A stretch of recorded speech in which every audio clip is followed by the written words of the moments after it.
حضرت رومی کہتے ایک بادشاہ تھا، تو اس کو یہ بڑا اس کے ذہن میں بات بیٹھ گئی تھی کہ منحوس ہوتے ہیں لوگ۔ وہ اکثر ایک ہفتے میں ایک دفعہ شکار کھیلنے جاتا تھا۔ جب وہ جاتا تھا تو اپنے وزیروں سے کہتا کہ رستہ صاف کرا دو سارا، کوئی بندہ رستے میں نہ آئے، اگر کسی منحوس کے متھے لگ جاؤں تو میرا نا اس دن شکار ٹھیک نہیں ہوتا۔ ایک دفعہ کا ذکر ہے کہ بادشاہ نکلا شکار کے لیے، تو رستے میں ایک بندہ آ گیا جو بیچارہ ایک آنکھ سے کانا، پتہ تھا سڑک پہ چڑھنا، بیچارہ غلطی سے چڑھ گیا، تھا بھی بندہ کانا، آنکھ سے نظر نہیں آتا تھا، بادشاہ کے رستے میں۔ اب بادشاہ کو بڑا غصہ، میرے رستے میں کیسے آ گیا؟ اب تیری شکل دیکھ لیا تو بندہ بھی منحوس قسم کا ہے، اب میرا شکار ٹھیک نہیں ہوگا۔ بادشاہ کہنے لگا اس طرح کرو، اس کو یہاں سڑک پہ باندھ دو۔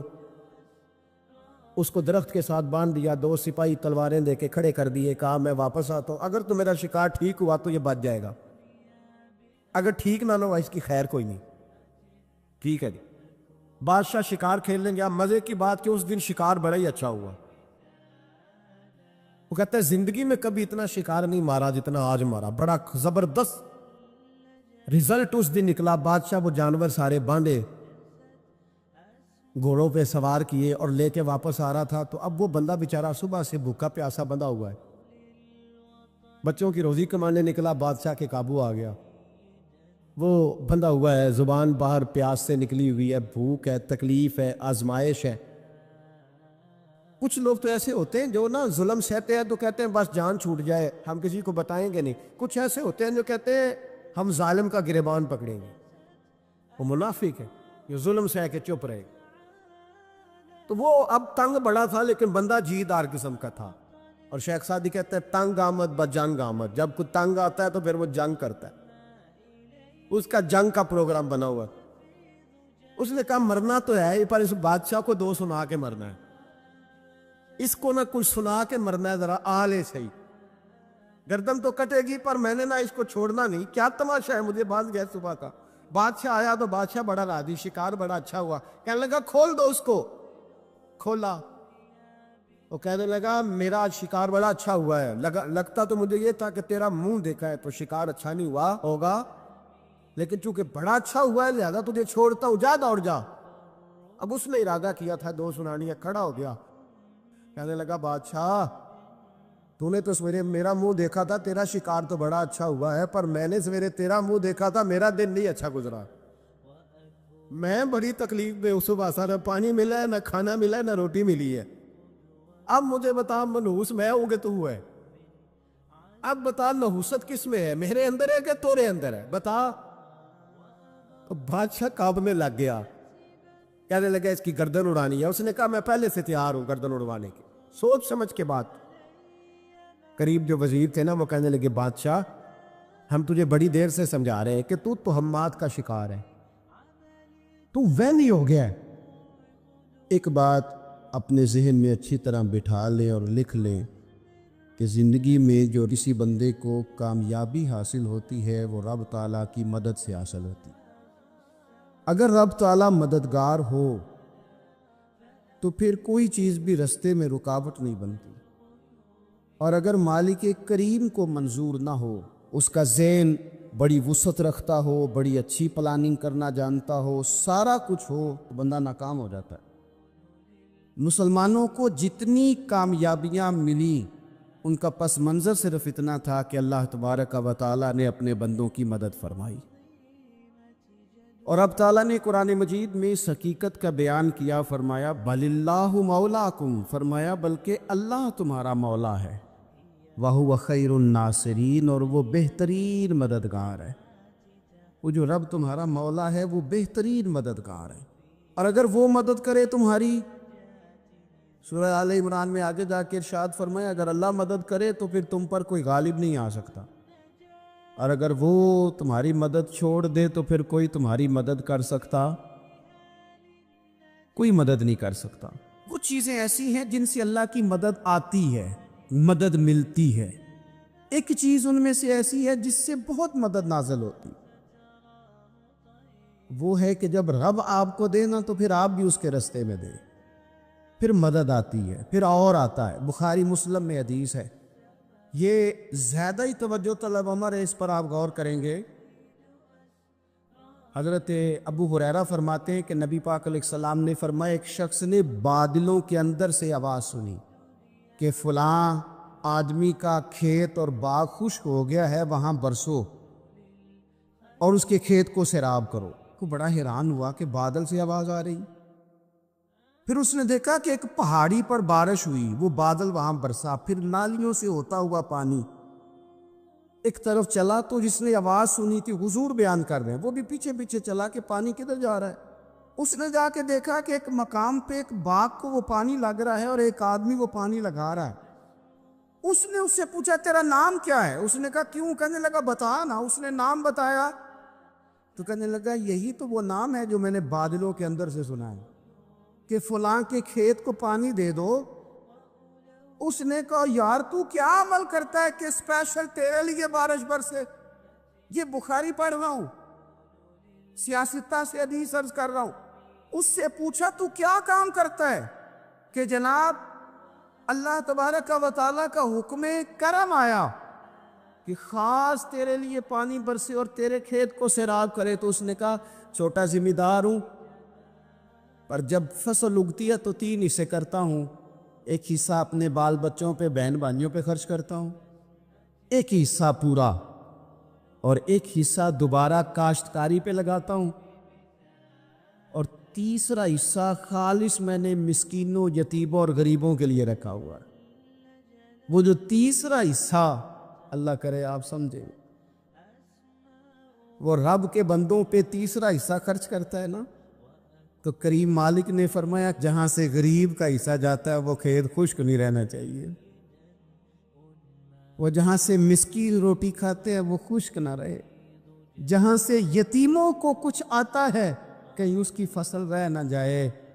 میں اور آپ بھی اگر اپنے مال میں مسکینوں، یتیموں، غریبوں کے حصے رکھ لیں گے تو فصلیں خشک نہیں رہیں گی، ان کے اندر تازگی آئے گی، نور آئے گا، کرم آئے گا، خاص کر خدا کی رحمت برسے گی۔ مدد اللہ سے چاہے، اپنی توجہات کا مرکز رب رسول کی ذات کو بنائے، پھر آپ محسوس کریں گے کہ بڑی جلدی اللہ تعالیٰ کی مدد آنے لگی ہے۔ جب رب مدد فرمائے، جب اللہ مددگار بنے۔ دوستوں سے ایک بات اکثر کرتا ہوں، میں کہتا ہوں کہ جتنے درد سے آپ امیر کو اپنی کہانی سناتے ہیں نا، اور جس طرح آپ کے آنسو بات کرنے سے پہلے گر جاتے ہیں کہ غریب ہیں، بچیاں ہیں، کاروبار نہیں، او میرے سنگیو، اس سے آدھے آنسو اپنے رب کی بارگاہ میں بکھیرو، اس کے حضور عرض گزار ہو جاؤ، اس سے طلب کرو۔ ایک وقت انسان پر زندگی میں ایسا آتا ہے کہ اسے یوں محسوس ہوتا ہے کہ میرا سایہ بھی ذرا سا پیچھے ہٹ گیا ہے، اسے یوں لگتا ہے کہ میں کسی سہارے پہ ہاتھ ڈالتا ہوں تو وہ بھاگ جاتا ہے مجھ سے۔ لیکن مالک کی بارگاہ ایسی عظیم بارگاہ ہے، رب رسول کے آستانے اتنے بڑے ہیں کہ آپ جب وہاں کشکول طلب دراز کرتے ہیں تو جھولی پھیلانے میں دیر لگتی ہے، ان کو بھرنے میں تو کوئی دیر نہیں لگتی۔ ہم نے اپنا سوچ کا قبلہ ہی دنیا کو بنا لیا ہے۔ یہ جو اللہ والوں کی مدد ہے یہ تو اللہ ہی کی مدد ہے، لیکن یہ جو سیٹھوں کی طرف توجہ کرنا، نوابوں کی طرف توجہ کرنا، دنیا داروں کی طرف توجہ کرنا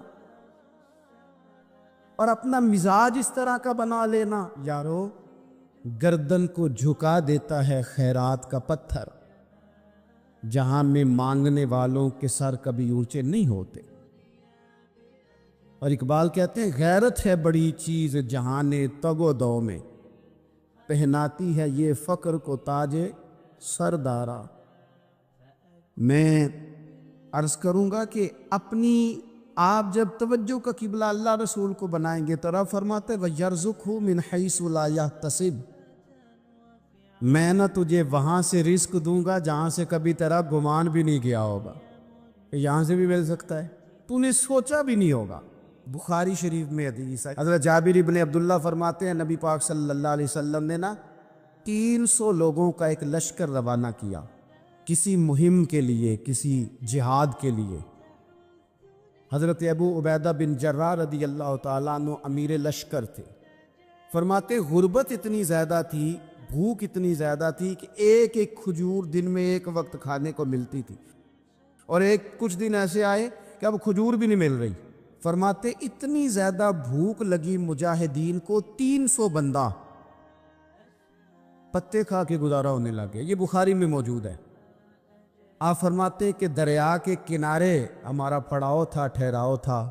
جب بھوک سے نڈھال ہو گئے نا، وَيَرْزُقْهُ مِنْ حَيْثُ لَا يَحْتَسِبُ، اللہ وہاں سے روزی دیتا ہے، گمان بھی نہیں ہوتا۔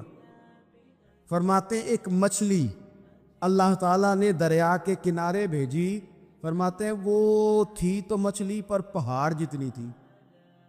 بخاری میں لفظ ہیں، حضرت جابر ابن عبداللہ رضی اللہ تعالیٰ عنہ فرماتے ہیں 300 آدمی 18 دن تک اس مچھلی کو کھاتے رہے، مچھلی ختم ہی نہیں ہوئی۔ مچھلیاں نہیں، مچھلی کہتے ہیں 18 دن 300 بندہ کھاتا رہا، مچھلی ختم ہی نہیں ہوئی۔ اور فرماتے ہیں کہ اس کی ہڈی نکال کے، کانٹا کہیں گے آپ اپنی زبان میں، کہتے ہیں وہ نکال کے نا تو اس کو کھڑا کیا نا جب، تو اونٹ کجاوے سمیت اس کے بیچ سے گزر جاتا تھا، 2 اس کے کانٹے جوڑے۔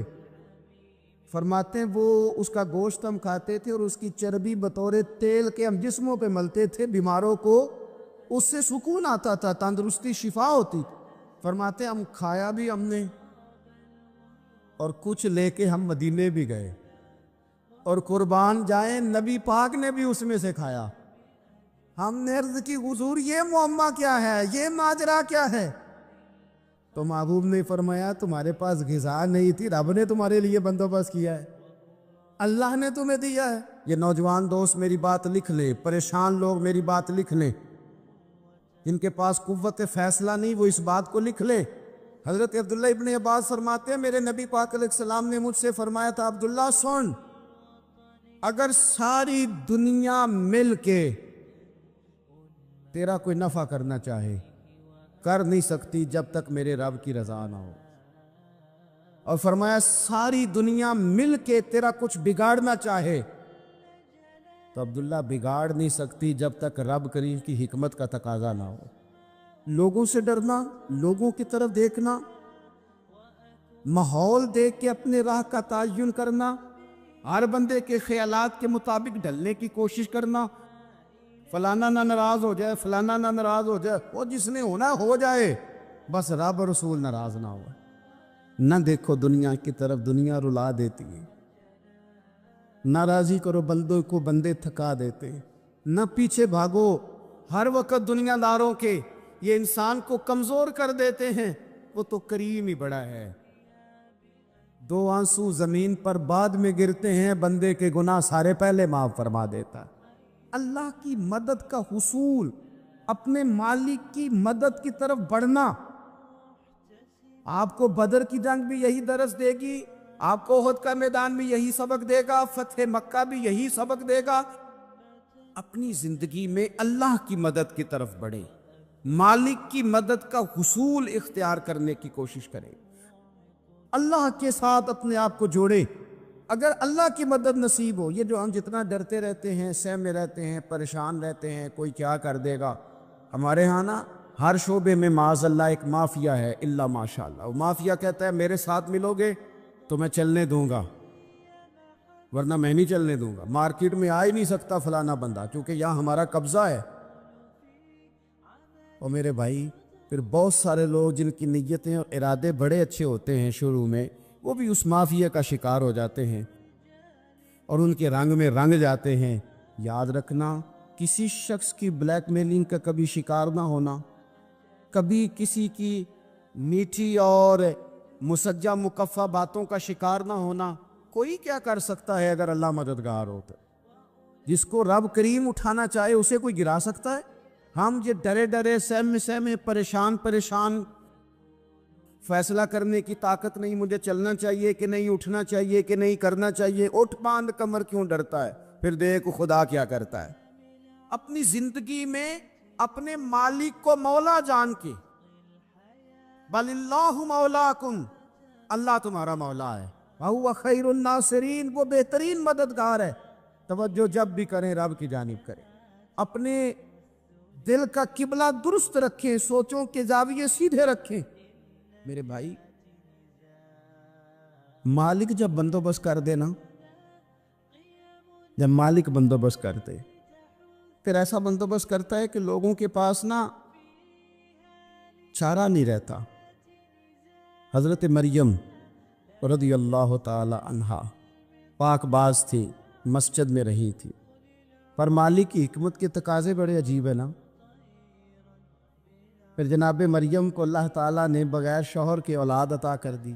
یہ بات ہی ایسی تھی، کسی نے کہا تھا کہ مخلوق تو فنکار ہے اس درجہ کے پل بھر میں سنگے در کعبہ سے بھی اصنام تراشے، تم کون ہو کیا چیز ہے داغ کبابی، لوگوں نے تو مریم پہ بھی الزام تراشے۔ تو لوگوں نے کہا کدھر سے لے آئی بچہ، تیرا باپ تو ایسا نہیں تھا، کہاں سے لے آئی؟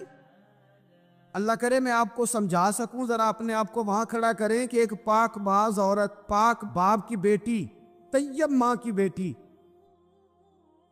اور اللہ کے گھر میں پرورش پانے والی خاتون، ایک وہ وقت اور ایک یہ وقت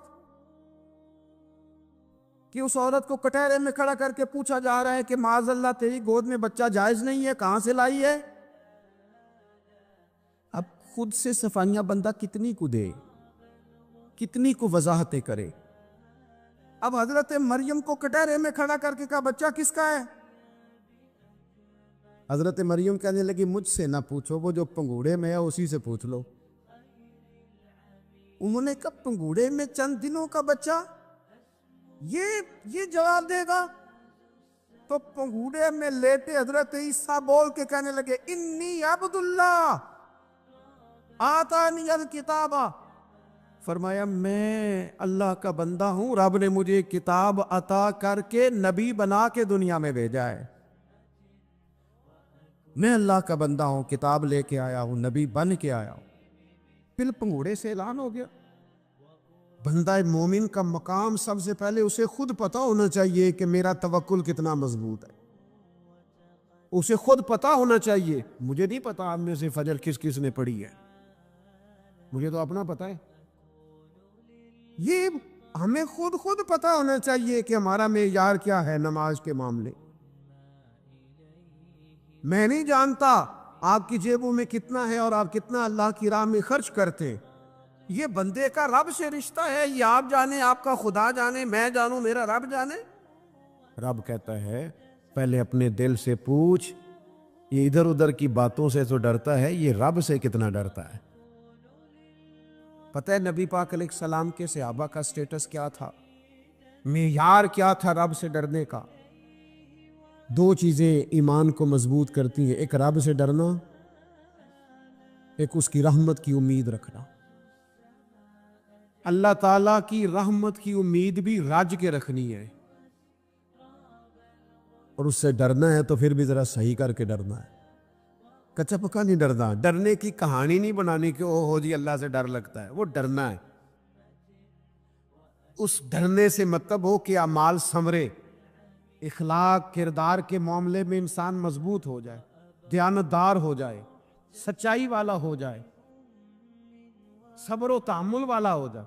امید بھی رج کے رکھنی ہے، ڈرنا بھی رج کے ہے۔ کبھی پلٹ کے دیکھو نا رب کے بندوں کی شان،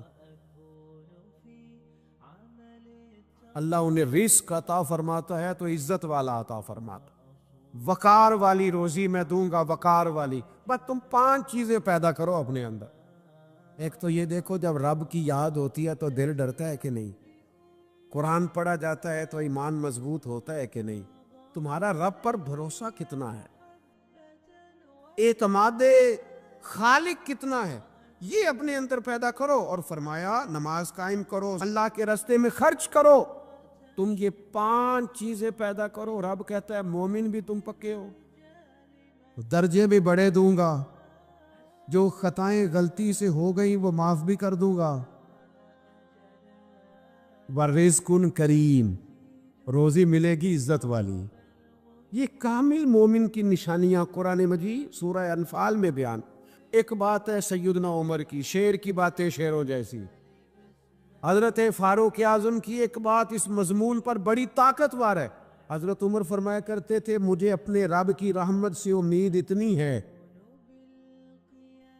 کہ نبیوں رسولوں پیغمبروں کے بعد اگر یہ اعلان ہوا نا کہ ساری دنیا کے لیے فیصلہ اور ہے، ایک بندہ صرف جنت میں جائے گا، تو حضرت عمر کہتے ہیں مجھے پکا یقین ہے رب بڑا مہربان ہے، عمر کو جنت دے گا. یہ میری امید ہے اپنے مالک سے، وہ بڑا کریم ہے، مجھے پتا ہے میرے اوپر بڑی رحمت کرتا ہے، مجھ سے میرا مالک بڑا پیار کرتا ہے. اس نے کہنا چل تو کمزور ہے سب سے، تو جنت میں جانا. فرمایا جو بغیر حساب کے کہ جنت میں جائے گا، لگتا ہے میرے اوپر کرم کرے گا میں جاؤں گا. لیکن حضرت عمر کہتے ہیں مجھے ڈر اتنا لگتا ہے، اس لیے کہ جتنا کریم ہے نا اتنا بے نیاز بھی ہے. تے بے پرواہ نال یاری لا کے پیندے نے دکھ سہنے. کہتے ہیں اس کی بے پرواہی سے اتنا ڈرتا ہوں کہ اگر قیامت میں اعلان ہوا نا سب جنت میں چلے گئے، ایک رکے اس کا حساب سخت ہے، اس سے باز پرس کرنی ہے، استفسار کرنا ہے، ایک رکے. تو حضرت عمر کہتے ہیں مجھے ڈر لگتا ہے کہ وہ بندہ میں ہی ہوں گا جسے روک لیا جائے کہ تو ٹھہر پہلے تیرا حساب لمبا ہے. امید بھی رج کے اور خوف بھی رج کے. کچھ لوگ صرف خوف کا شکار ہیں، وہ بھی ٹھیک نہیں.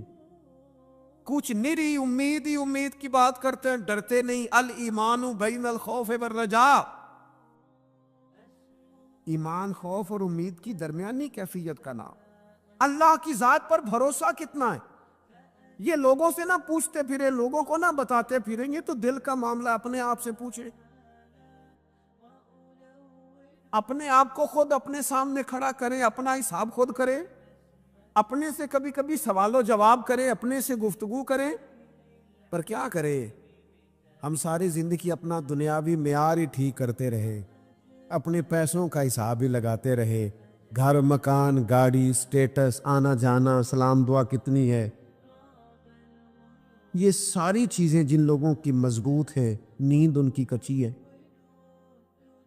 دنیاوی سٹیٹس جتنا لوگوں کا مضبوط ہے سوچیں ان کی ٹوٹی ہوئی ہے، نظریات بکھرے ہوئے ہیں، لفظوں اور جملوں میں کمزوری ہے، باتیں جو ہیں وہ محسوس ہوتا ہے کہ ابھی تک یہ بندہ اطمینان ہی نہیں حاصل کر سکا زندگی میں، ابھی تک کوئی گفتگو پکی نہیں، کسی بات میں وزن نہیں، کسی جگہ ٹھہراؤ نہیں. آپ یقین کریں سادے کپڑوں کے اندر بھی کئی دفعہ بندہ محسوس کرتا ہے یار میرا لباس تھوڑا سا سستا ہے، پر اللہ تعالیٰ نے جو مجھے ایمان عطا کیا ہے وہ سب سے زیادہ مہنگی چیز ہے، وہ سب سے زیادہ طاقتور چیز ہے. اپنے باطن میں خاص خصوصیات پیدا کریں، اپنے آپ کو ٹائم دیں، اپنی قلبی کیفیات پر زیادہ توجہ کریں. زیادہ مجھے فوٹو شوٹو کھینچنے کا زیادہ تجربہ نہیں ہے، مصروفیات زیادہ رہیں تو میں اس طرف نہیں آ سکا. ایک بچے نے مجھے، ایک دوست نے ایک دن بتایا کہ وہ تصویر کھینچنے کے بعد پھر اس پر کچھ کام ہوتا ہے تو فوٹو اور زیادہ سونی لگنے لگ جاتی. اس نے بات کرتی، میں نے سن لی، وہ بات کر کے گزر گیا. تھوڑی دیر کے بعد مجھے کہنے لگا پریشانی ہے. میں نے کہا نہیں. کہنے لگا میں نے ایک سادی سی بات کی تھی، پتہ نہیں کوئی آپ تو کہیں کھو گئے. اس کے بعد میں نے دو چار باتیں کی ہیں پر آپ نے ہاں نہ ہی نہیں کی، توجہ نہیں کی. میں نے اسے کہا، میں نے کہا پتر تو آکھیا ہے فوٹو تے تھوڑی محنت ہو جائے تے سونی لگن لگ جاندی. تے میں سوچن لگ پیا جے بندہ تھوڑی جی محنت دل تے بھی کر لے، تھوڑی جی محنت نہ دل تے کریے تے جے کدے وہ سونا ہو جائے نا، پاک ہوویں تے پاک ہی ملدا ہی، تے بنا پاکوں پاک نہیں ملدا. سارے جسم دے دھون دے نالوں اکو دھولا ہے ٹکڑا دل دا. اگر تھوڑی سی محنت روح پہ ہو جائے، تھوڑی سی اندر تھوڑی توجہ کرے، وہ اگر تھوڑا چمکدار ہو جائے نا، کچھ غلاظتیں، کچھ نفرتیں، کچھ قدورتیں، کچھ عداوتیں، کچھ تکبر، کچھ حسد، کچھ بددیانتیاں، کچھ یہ چیزیں تھوڑی نکل جائیں، آپ یقین کریں بڑا چمکدار ہو جائے دل، بڑا سونا ہو جائے، بڑا حسین ہو جائے، یہ باطن ٹھیک ہو جائے نا تو اللہ کی ساری مخلوق حسین لگنے لگ جاتی. بندے کو نا کچھ عجیب سی کیفیات سے اللہ مالا مال کرتا ہے. اسے کوئی اللہ تعالیٰ ایسا انشراح صدر دیتا ہے، دل کو ایسا ٹھنڈا کرتا ہے، سکون نصیب ہو جاتا ہے. ہم نا بعض ایسی چیزوں کا آہستہ آہستہ شکار ہوتے جا رہے ہیں جن میں ہمیں انتہائی زیادہ سمجھداری کی ضرورت ہے، معاملہ فہمی کی ضرورت. بندہ مومن کیا ہوتا ہے، اس کی علامتیں ہوتی ہیں، اس کی شانیں ہوتی ہیں. مومن کا ایک اپنا وقار ہوتا ہے، اس کی اپنی ایک الگ وزاداری ہوتی ہے، اس کا ایک اپنا اللہ تبارک و تعالیٰ نے سٹیٹس بنایا ہوتا ہے. ہمیں اپنا معیار قائم کرنا چاہیے، اور معیار وہ قلب سے قائم ہوگا، وہ روح سے قائم ہوگا، وہ باطن سے قائم ہوگا. نبی اکرم نور مجسم شفیع معظم صلی اللہ تعالی علیہ وآلہ وسلم سے پوچھا گیا، یا رسول اللہ ایمان کیا ہے؟ ایک کیفیت کا نام ہے نا، ایمان کی صورت تو نہیں ہوتی، ایمان کا روپ تو نہیں ہوتا، وہ مجسم شکل میں تو نہیں ہوتا، ایک باطنی کیفیت ہے نا. یا رسول اللہ صلی اللہ تعالی علیہ وسلم آپ سب سے اعلیٰ، اس کا معیار آپ ہی جانتے، کریم بتا دیجئے، بندہ نوازی فرمائیے ایمان کیا ہے؟ تو نبی اکرم صلی اللہ تعالی علیہ وسلم نے فرمایا، جب تمہاری نیکی تمہیں خوش کرنے لگے اور جب تمہارا گناہ تمہیں غمگین کرنے لگے تو مطلب یہ ہے کہ تم مومن ہو. اور اگر گناہ کر کے بھی تم غمگین نہیں ہوتے، تکبر کر کے بھی تم غمگین نہیں، حسد کر کے بھی غمگین نہیں، حرام کھا کے بھی غمگین نہیں، لوگوں کا دل توڑ کے بھی غمگین نہیں، کسی کے حق پہ قبضہ کر کے بھی تمہیں غم کوئی نہیں، بہت سارے لوگوں کو بیوقوف سمجھ کر، نادان سمجھ کر، احمق کہہ کر، جاہل کہہ کر، عزتیں اتار کر بھی تم غمگین نہیں ہوتے، اس کا مطلب ہے تم نے معیار ایمان کو نہیں پایا.